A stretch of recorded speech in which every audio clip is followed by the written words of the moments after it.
Elle fait plein de choses, la FTH. C'est vrai que sa mission pourrait évoluer.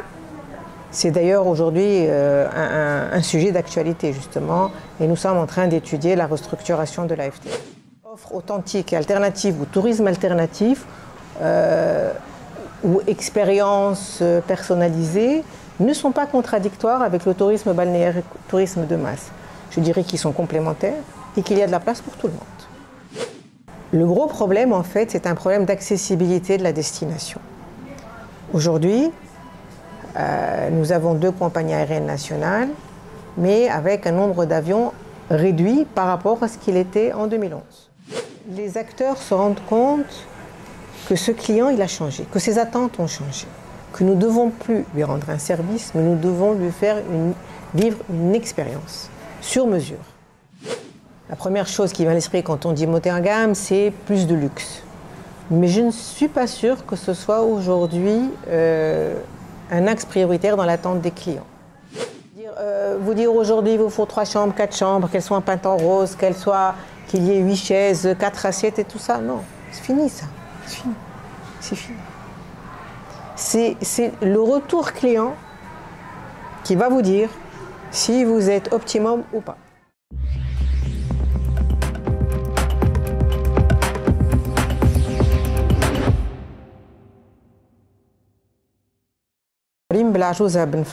Bon, je suis dans le secteur de l'hôtellerie depuis bientôt 40 ans. Ce secteur me passionne et me motive et je crois beaucoup aux potentialités de ce secteur. Sinon, on ne serait pas là aujourd'hui. Et là où nous sommes, c'est notre dernière réalisation.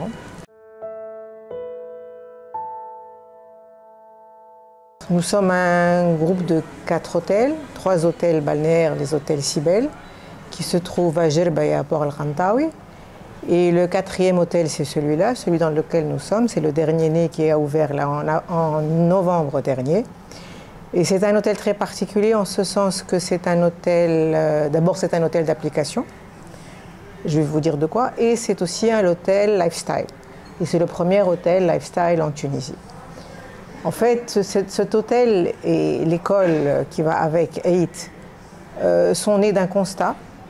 Le constat est le suivant, c'est que nous manquons de cadres qualifiés dans notre secteur de l'hôtellerie et de l'hospitality en général. Ce qui nous a amené à penser à créer 8 Hospitality Business School. Et puis nous nous sommes dit que bon, 8 étant une Hospitality Business School, c'est plus qu'une école hôtelière, puisque c'est une business school, c'est plus qu'une business school, puisque c'est une Hospitality Business School. Il fallait trouver un endroit où les étudiants de 8 puissent appliquer. Donc d'où est venue l'idée de cet hôtel. Et on s'est dit, bon, ok, c'est un hôtel d'application, mais il fallait qu'on fasse quelque chose de différent. Et en benchmarkant un peu avec ce qui se fait dans la ville de Tunis, on s'est dit, bon, il nous faut un hôtel lifestyle, enfin, voilà. Voilà comment est né 8 et 9, comment ils sont nés. Les étudiants de 8, quand ils sont en alternance, parce qu'en première année ils sont en alternance, ils sont une semaine à l'école et une semaine à l'hôtel, réellement on les a vus s'épanouir. Et ces étudiants, ils sont dans tous les départements de l'hôtel et dès qu'ils arrivent, après leur bac en fait, ils ont 2 semaines de cours et puis après ils sont dans l'hôtel, ils sont face à des situations réelles, en face du client. Et je peux vous dire qu'ils s'en sortent très bien et que ça a développé beaucoup de compétences et de choses insoupçonnées chez ces étudiants.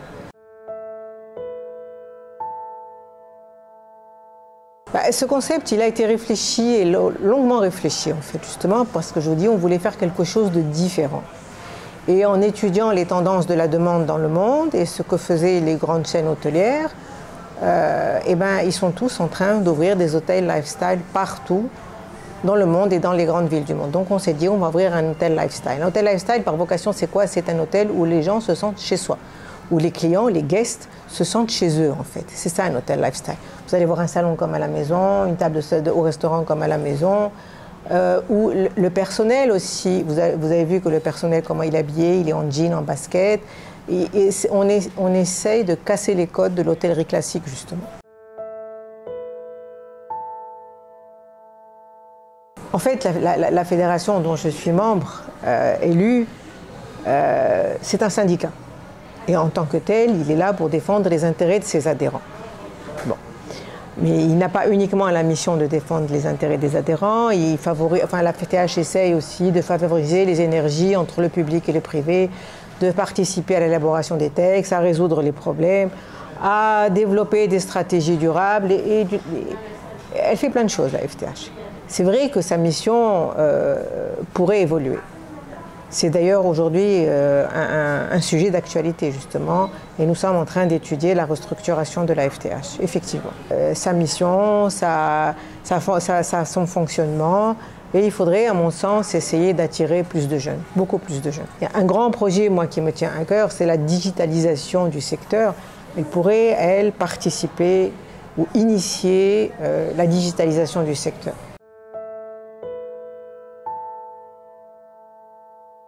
C'est-à-dire que le secteur, depuis maintenant 15 ans, est quand même passé par des crises majeures et graves.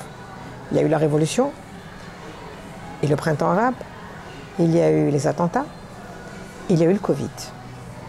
Et malgré tout ce qu'on peut dire, c'est un secteur qui est résilient, qui aujourd'hui est générateur de revenus et générateur de devises pour l'État. Bon, quoi qu'on puisse dire, il y a plein de faiblesses, il y a plein de choses qui peuvent être améliorées, nous sommes d'accord. Mais aujourd'hui, le secteur est là, les infrastructures sont là, le secteur il est à 100% privé et il marche, il pourrait mieux marcher, mais il génère des devises. Il est, bon, on verra tout à l'heure si vous voulez bien les faiblesses. Et depuis, depuis le Covid, où le secteur revient du niveau zéro, hein. Vous savez, nous les hôtels, en 48 heures, les hôtels se sont retrouvés vides. Il n'y avait plus personne. Et il y avait un warning sur la destination à fermer les frontières. Donc, plus personne ne rentre, plus personne.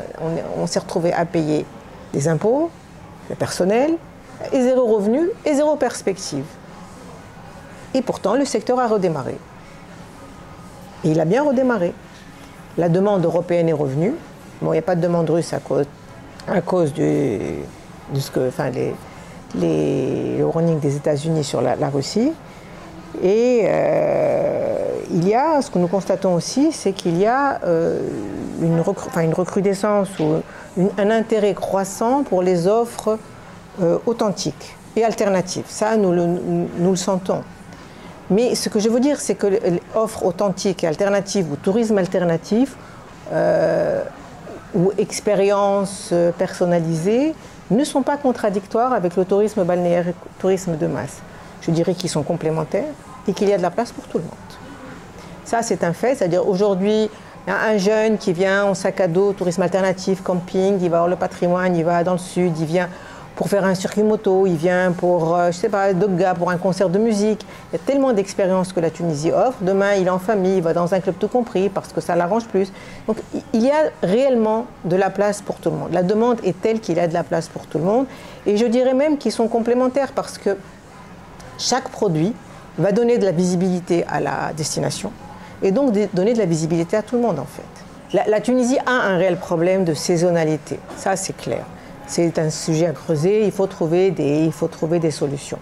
Mais le tourisme est revenu. Alors bon, on n'a pas encore retrouvé le niveau des nuitées de 2011, qui était de 35 millions, si je ne me trompe pas, de 2010, pas 2011, de 2010. Mais en termes de revenus, nous avons dépassé les revenus de 2011, heureusement. Bon, il y a aussi, entre-temps, après ces 14 ans de crise, il y a beaucoup d'hôtels qui n'ont pas réouvert et qui pourront difficilement réouvrir. Donc en fait, nous avons moins de lits que nous en avions.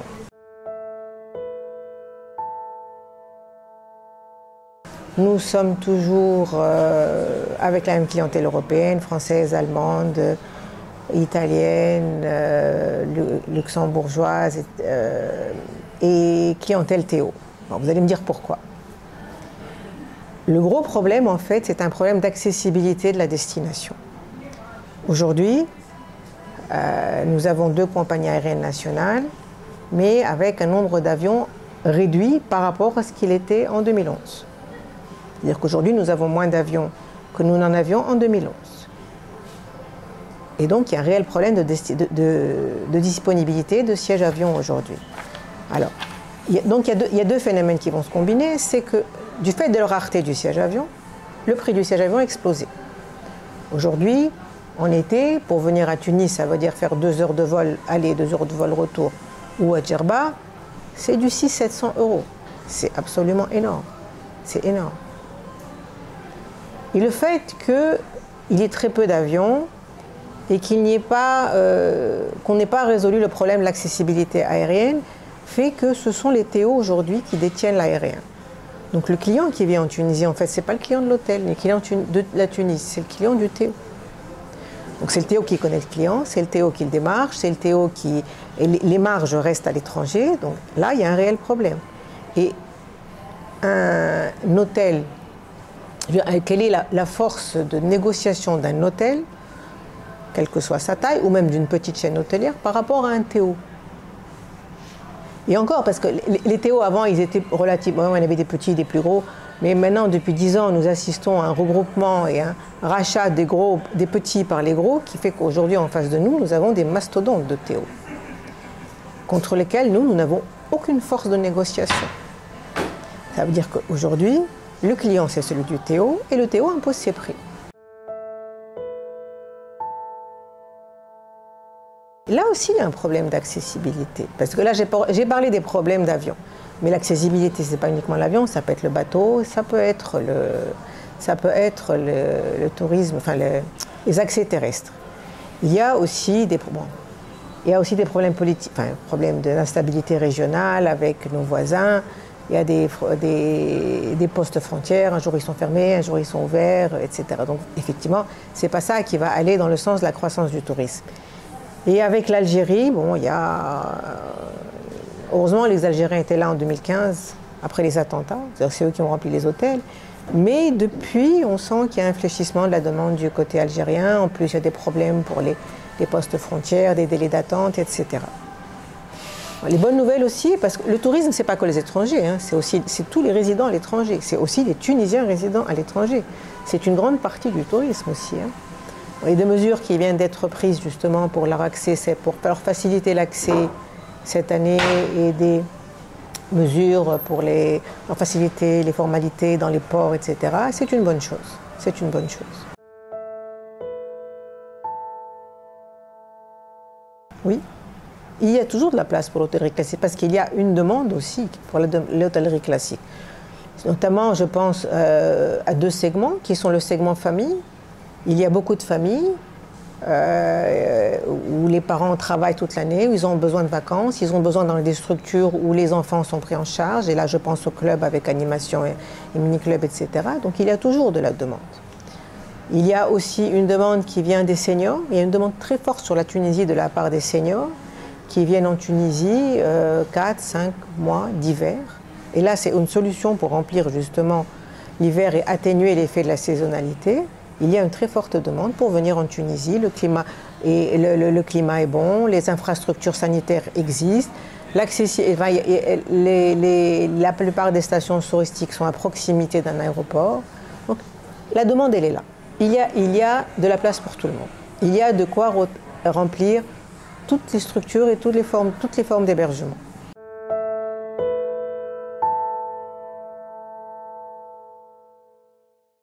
Nous avons une infrastructure qui est là et qui existe. Et elle est au bord de la mer ou elle est à l'intérieur, elle est là, elle existe. Il suffirait de pas grand-chose pour la remettre en état de marche. Nous avons un climat qui est exceptionnel. Nous avons un patrimoine historique, culturel, culinaire exceptionnel. Nous sommes à 2 heures d'avion de la plupart des capitales européennes. Nous avons une population qui est à majorité francophone,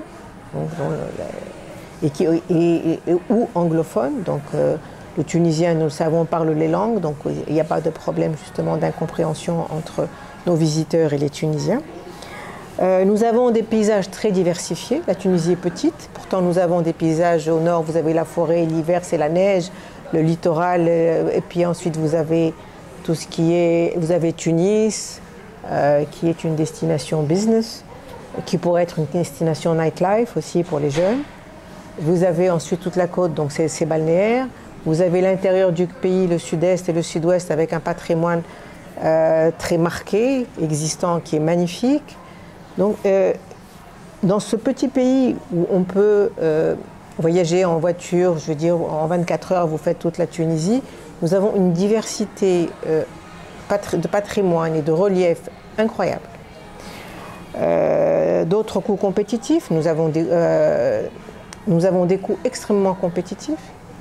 Et ça, c'est un bon positionnement pour la destination. Nous sommes, si nous voulons parler de tourisme durable, nous sommes aussi une destination carbone performante. Je vous le disais, nous sommes à 2 heures d'avion, donc il n'y a pas beaucoup d'empreintes carbone pour venir en Tunisie. Nous sommes aussi accessibles par bateau pour les gens qui veulent venir avec leur voiture, leur van, leur caravane, leur moto. Beaucoup viennent en moto. Là, je reviens du sud, j'ai rencontré beaucoup de motos. Donc, nous avons des atouts et des forces incroyables. Il faut que nous sachions les vendre.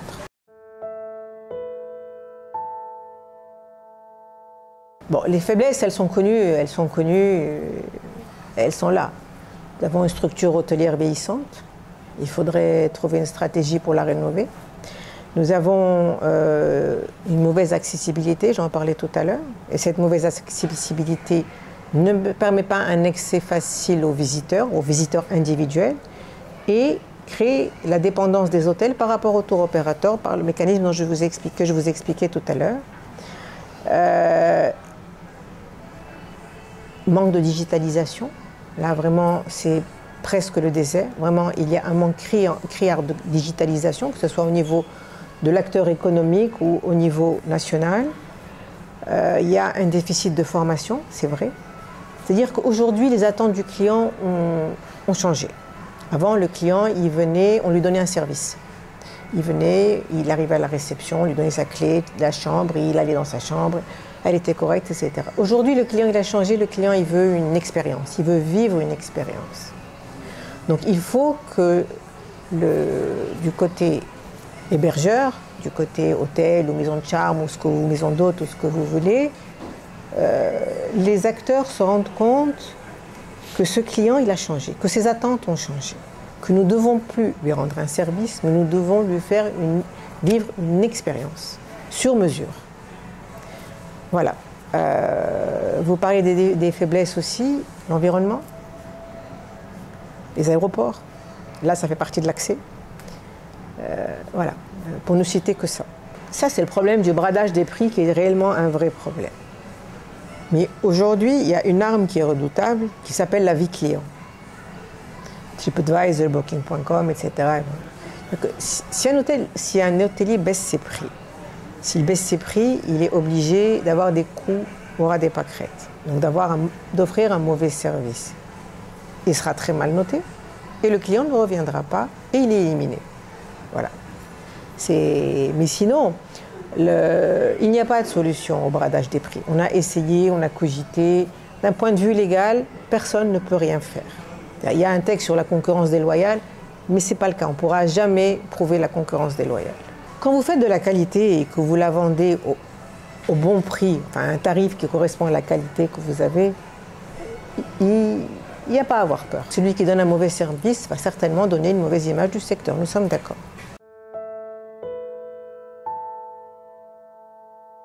Les opportunités, il y en a beaucoup. On voit aujourd'hui l'explosion du tourisme alternatif et expérientiel. La Tunisie a une grande part de marché.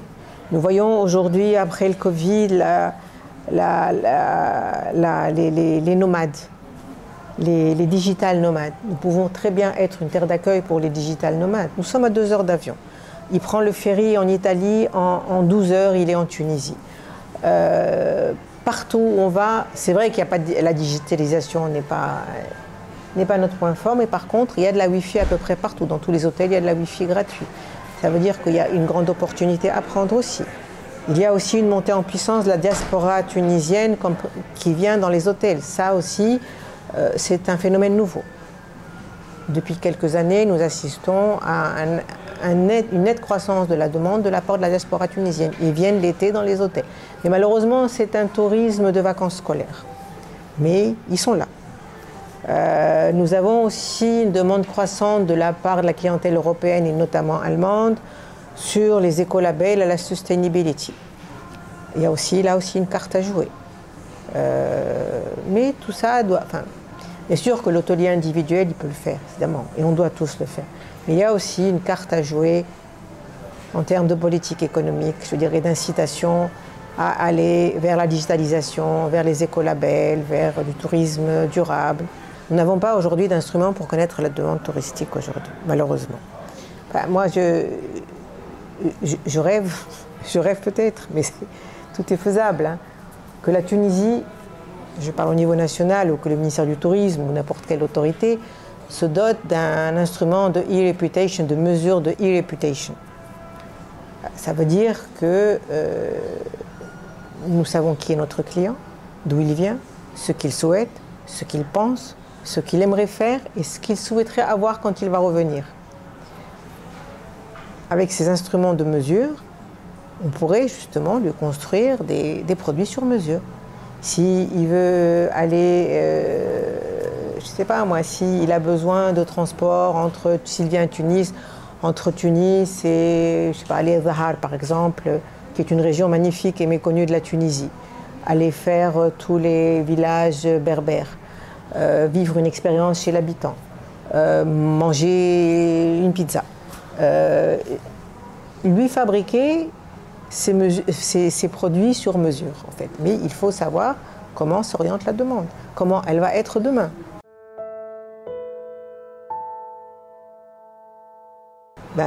Déjà, il y a une menace géopolitique, ce qui se passe dans la région. Ce n'est pas très stable en ce moment et ça fait peur.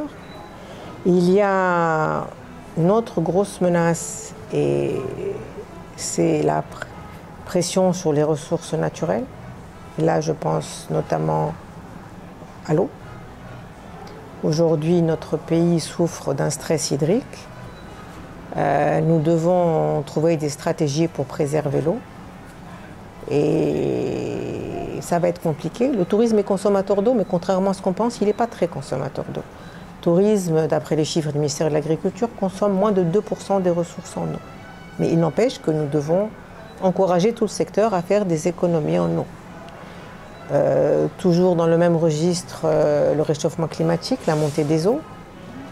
Donc le littoral qui va en pâtir.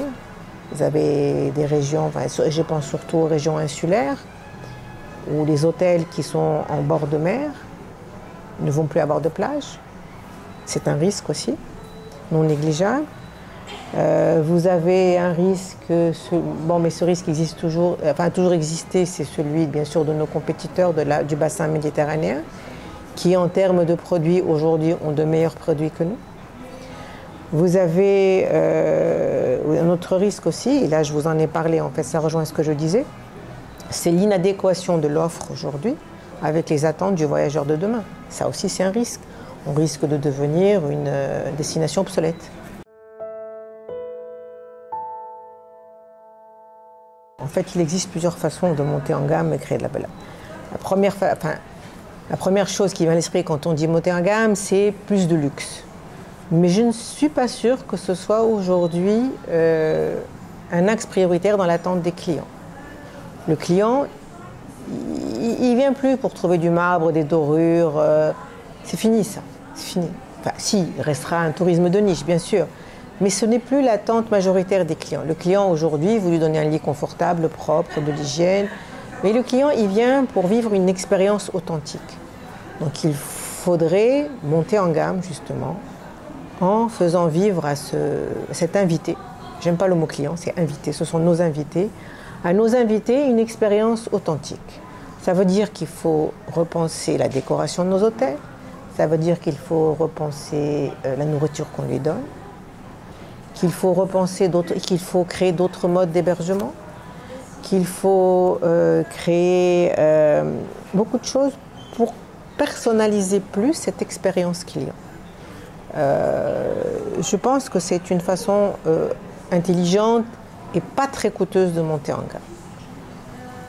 Pour monter en gamme aussi, il faut former. Former le personnel. Comme je vous disais tout à l'heure, le personnel est formé pour rendre un service, ce n'est plus suffisant. Il faut que le personnel soit formé à donner une expérience client. Il faut que le personnel en contact du client ou de l'invité soit capable de sortir du storytelling sur sa région, sur son pays, sur son histoire, sur son patrimoine, sur ce qu'il y a à faire en dehors de l'hôtel. Ça, c'est comme ça qu'on peut monter une destination en gamme, sans, je vous dis, construire de nouveaux hôtels, ni créer des infrastructures nouvelles extrêmement coûteuses. Monter en gamme, créer de la valeur aussi, bien sûr, là, la digitalisation, il faut tout digitaliser, tout digitaliser.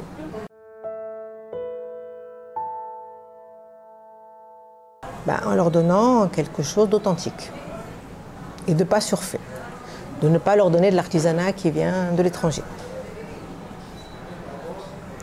de leur donner à manger des mets typiquement tunisiens ou même régionaux, parce que nous avons un patrimoine culinaire régional dans chaque région qui est extraordinaire, mais qui n'est pas assez mis en valeur. Nous avons des sites dans chaque région où vous allez, vous avez un site à visiter qui n'est pas mis en valeur. Parce que dans ce site, il n'y a pas de Wi-Fi. Donc le voyageur aujourd'hui, il fait comment? Il a son téléphone, il n'y a pas de guide, il n'y a pas d'audio-guide, il va ouvrir son téléphone et puis il va regarder ce qu'on raconte sur l'endroit. Il y a plein de choses, mais c'est éparse. Il n'y a personne qui a pensé à récolter, à faire un guide unique. Ce qu'il y a à faire autour de soi aussi, c'est l'information existe, mais elle est éparse. Et encore, elle existe, il faut la chercher, il faut bien la chercher.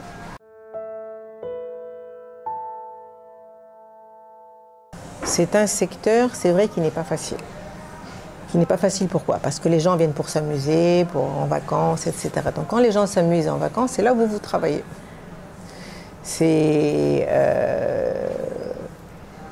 Écoutez, les métiers du tourisme et de l'hôtellerie en particulier, c'est de la passion.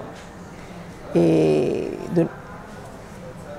à EIT, nos étudiants, nous voyons qu'ils sont passionnés. Ce sont des gens qui aiment l'hospitality, qui aiment le client, qui aiment rendre le service au client. En fait, il faut y aller par passion. Voilà. Et d'un autre côté, vous allez avoir des satisfactions énormes. Vous n'êtes pas dans un bureau à travailler devant un ordinateur, pas du tout. Vous êtes toute la journée face à un client, à rendre un service, à résoudre des problèmes, à devancer ce qu'il veut. Donc c'est un secteur extrêmement dynamique, on ne s'ennuie jamais, et qui est travaillé avec passion. Et là, je pense qu'en mettant en avant les métiers du tourisme et en valorisant les métiers du tourisme, parce que malheureusement, dans notre pays, c'est un secteur qui a toujours été dévalorisé, pour des raisons, peu importe les raisons. Il faudrait aujourd'hui faire une stratégie de revalorisation des métiers du tourisme. Et vous allez voir qu'il va attirer énormément de jeunes. Par une stratégie de communication déjà, pour dire qu'est-ce que c'est que les métiers du tourisme. Parce que les métiers du tourisme, ce n'est pas que l'hôtellerie, hein. C'est ce que je dis aux étudiants de EIT. Vous êtes formés, pas seulement pour l'hôtellerie, c'est une école hôtelière, mais pas que. Normalement, ils sont capables, enfin, tous les gens qui travaillent dans le tourisme sont capables après d'aller travailler dans une banque, dans une compagnie aérienne, dans un aéroport, dans une clinique, partout là où le client est au cœur du processus de production en fait. Quand quelqu'un a travaillé dans un hôtel et qu'il a résolu les problèmes des clients dans un hôtel, il est capable de se débrouiller partout. Ça, je vous assure. En fait, c'est un secteur qui est particulier, il est différent des autres. On vient dans le tourisme par passion, on vient pas par hasard dans le tourisme. C'est vrai qu'il a eu des crises, c'est vrai, mais vous savez, je lisais un article l'autre jour que pendant le Covid, mais là à l'échelle mondiale, ce sont les employés du secteur du tourisme qui ont trouvé à se réemployer le plus vite. Parce que justement, ils sont polyvalents. Donc ce sont eux qui ont été embauchés le plus vite dans les autres secteurs. Ils sont parvenus au tourisme. Donc post-Covid, le secteur s'est retrouvé en panne de ressources. Et jusqu'à aujourd'hui, que ce soit aux États-Unis ou en Europe, la demande dépasse de loin l'offre. Et c'est pour ça qu'on vient nous les piquer en Tunisie.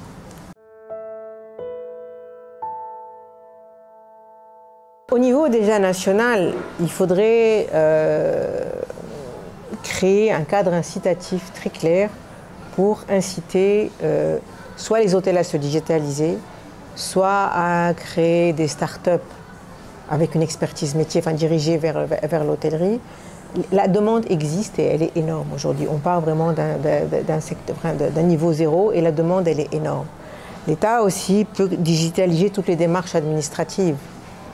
Mais ce n'est pas propre au secteur aujourd'hui. Vous avez des maisons d'hôtes qui sont à l'intérieur du pays, loin de tout, l'administration, qui sont obligées de se déplacer. En plus, dans notre secteur, on a une infinité d'autorisations à avoir. C'est très compliqué. Je veux dire, à chaque fois que vous avez besoin d'un papier, il faut notre papier, après il faut notre autorisation.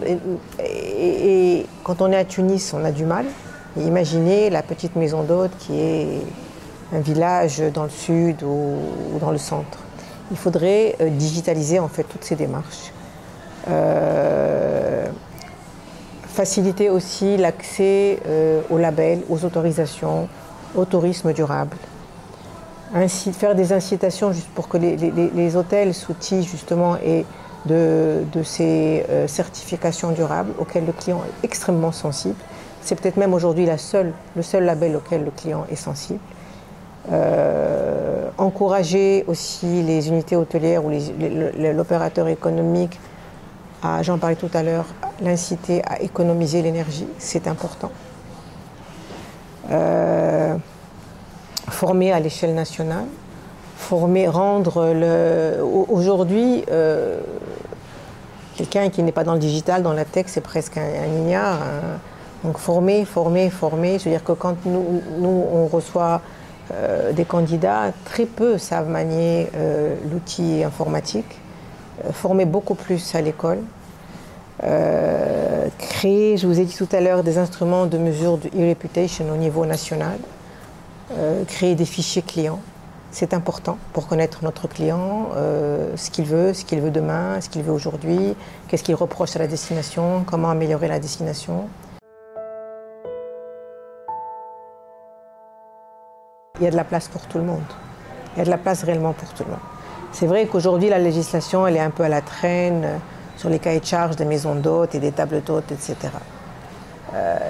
Il faudrait que la législation elle soit plus souple. Je veux dire, la législation, à mon avis, elle doit s'occuper de deux choses. La sûreté et de la sécurité, qui sont deux choses importantes et qu'on ne peut pas laisser au secteur privé. La sécurité des personnes et la sécurité alimentaire. Et la sûreté des personnes quand elles sont dans le lieu. Le reste, c'est la loi, c'est le jeu de l'offre et de la demande. C'est la loi de l'offre et de la demande.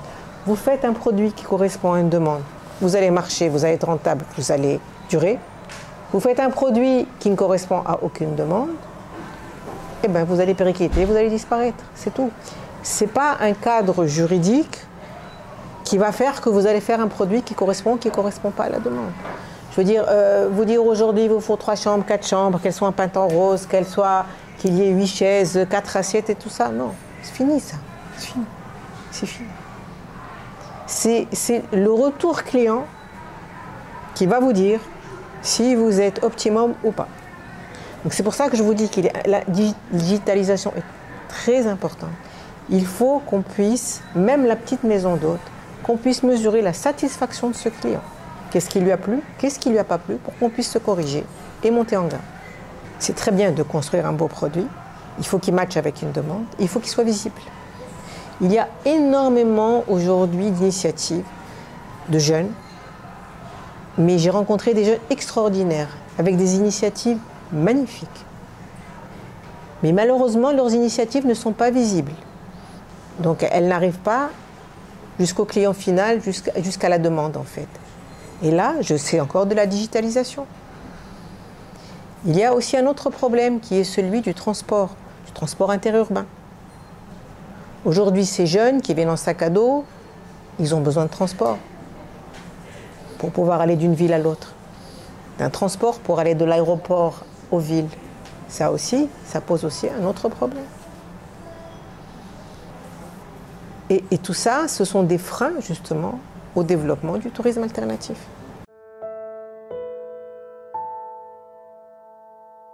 C'est vrai que Tunis pourrait être une très belle destination en business. Nous sommes à 2 heures d'avion, quand je vous le disais, des principales capitales européennes. Nous avons un parc hôtelier assez développé et qui est de très bonne qualité sur la ville de Tunis et qui est neuf. Nous avons une nightlife qui est là, nous avons des restaurants. il faudrait effectivement mieux le commercialiser. Il faudrait aller, encore une fois aller voir ce que vraiment demande cette clientèle et lui donner ce qu'elle demande. Ne pas attendre à l'aéroport déjà, et ça pose encore le problème de l'accessibilité. Avoir des avions à l'heure, parce que c'est une clientèle business avec un timing bien structuré. Il a une réunion à 10h du matin à Paris, il doit être à 10h du matin à Paris. Il ne peut pas comprendre que son avion a 2 heures de retard et qu'il va y être à midi, non, c'est pas possible.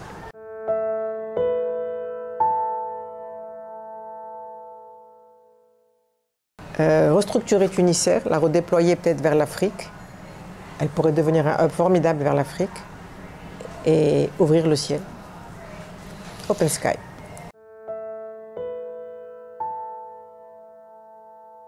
Diminuer le nombre d'autorisations qui sont propres à notre secteur et diminuer le nombre de vis-à-vis.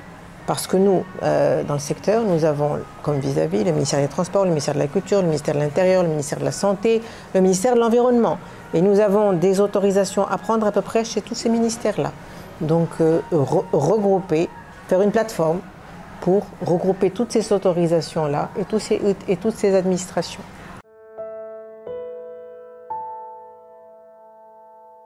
Former, former, former. Le secteur privé fait ce qu'il peut. Le secteur public doit repenser la formation hôtelière.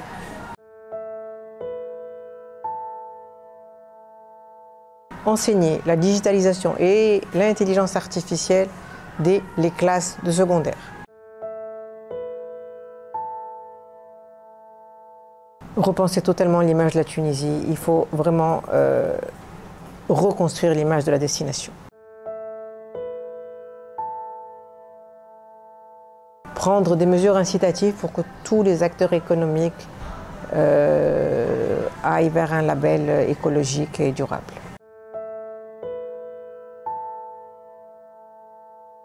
La Tunisie a toujours été une terre d'accueil, elle restera une terre d'accueil.